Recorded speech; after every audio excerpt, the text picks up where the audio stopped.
Today we're diving into something really profound, a philosophy that's as challenging as it is fascinating. We're talking about the gospel of Earth and what's called the burden of becoming. So let's just kick things off with a pretty wild question. What if that constant driving search for purpose, the thing we're all told we should be doing, what if that was actually a trap? All right, here's our game plan. We're going to start by exploring this powerful idea called the gospel of the Earth. Then, we'll see how that idea can get twisted and corrupted. After that, we'll face its most devastating critique, look at a radical alternative, and finally, it all comes down to a fundamental choice. Okay, let's get into it. Part 1. A gospel for the Earth. Now, this isn't just some abstract idea. It's a radical philosophy, and it's born from a world that has decided to stop looking up at the heavens for answers and instead looks right down at the ground we stand on. The whole thing starts with this premise. If there are no gods, no pre-written destiny, no instruction manual from on high, well then that entire massive responsibility to create meaning falls right on our shoulders. We are completely on our own. And this, right here, becomes the central rallying cry. It's not a quiet prayer asking for meaning to be given to us. No, it's a powerful demand that we must become the meaning ourselves right here on this planet, because this life, this Earth, is the only one that truly matters. So what's the engine that drives this whole thing? It's a German concept called Streben.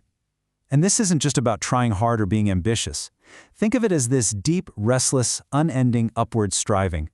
It's woven into the very fabric of the human spirit. And wow, this metaphor just perfectly captures the idea. According to this gospel, humanity isn't some fixed point or a final destination.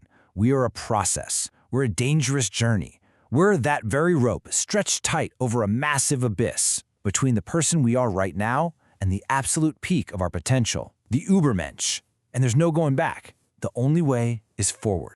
But, every powerful idea has a shadow. So in our second section, we're going to look at what's called the corrupted frenzy, which is really about the trap of mistaking sheer busyness for actual, genuine meaning.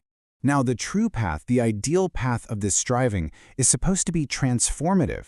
It kicks off with what's called the hour of longing, that deep, nagging feeling that there has to be something more. Then, you're supposed to take that feeling and forge it into a creative frenzy, a powerful will to build and create. And most importantly, this means confronting your own shadow self, using your darker impulses, your suffering, not as things to be ashamed of, but as the raw metal you hammer into new values. But here's the million-dollar question, right? What happens when all that noble, restless energy, that Streben, gets hijacked and pointed in the wrong direction? And that brings us to this crucial difference. Think of true striving as an arrow. It's aimed with purpose, shot upward and outward toward a self-created goal. It forges meaning.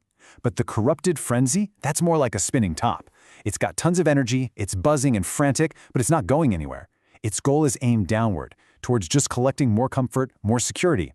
And the outcome isn't meaning, it's what's called a beautiful cage of mediocrity. This is where things get really interesting, because now a powerful counter-argument enters the picture. Section 3, the soothsayer's cruel truth. A new voice shows up with a critique that threatens to tear down this whole philosophy. And the soothsayer just drops this absolute bombshell. He argues that the cruelest, most brutal command ever given to humanity wasn't about sin or obedience to some god. It was much simpler and much more devastating. It was the command to become. And why is that so cruel? Because the process of becoming, well, it never, ever ends. So the soothsayer has this tool, this special glass, and he doesn't use it to see the future. He uses it to reveal the brutal, exhausting truth hiding behind this heroic ideal of constant striving. He calls what it shows a metamorphosis in reverse. It just strips away the myth of the glorious climb and exposes the bone-deep weariness underneath it all. And looking through that glass, the whole heroic vision just shatters. First, you see the prophet of self-overcoming for what he is, just a weary silhouette trapped in a loop he can never escape. Then you see the peak of achievement isn't a paradise. It's a frozen, barren plateau of sheer exhaustion with no relief in sight. And finally, you see the Übermensch, the ultimate goal.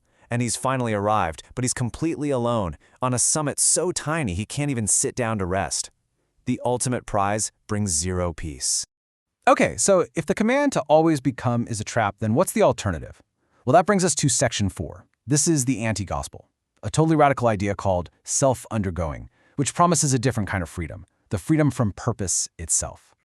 Self-undergoing is the literal mirror opposite of self-overcoming. It's not about climbing higher or pushing harder. It's about letting go. It's about stopping the fight and, most radically, being released from that crushing, heavy obligation to constantly have a purpose and become something more. And this anti-gospel comes with its own set of blessings, kind of an upside-down version of what we're used to valuing. Blessed are the tired, he says, because their exhaustion finally releases them from that endless cycle. Blessed are the indifferent, because they're no longer crushed by the weight of destiny. And finally, blessed are the stones. And why the stones? Because they're finished. They've already arrived. They don't need to become anything. They just are. And that brings us to our final section, where it all comes to a head. It's the ultimate choice. The two philosophies are staring each other down, and they're really asking you a simple but profound question. Are you an arrow, or are you a stone? So here it is, laid out as plainly as possible. The central conflict. Self-overcoming says that life's meaning is found in that constant, dangerous, thrilling flight toward a higher version of yourself. But self-undergoing says no. True freedom, real peace, is only found when you stop flying and just let go of the need to become anything at all. And here's one last incredible metaphor to make the choice crystal clear. Are you the contractor, always working, always planning, always building a structure that, by its very nature, can never truly be finished? Or are you the stone, finished, arrived, simply existing, peacefully, without ever needing to ask, why? And so we're going to leave you with that very question. When you really think about your own life, when you stripped everything else away, which one are you? Are you the arrow, launched with fierce purpose into the great unknown? Or are you the stone, content and complete, resting in the quiet truth of what is?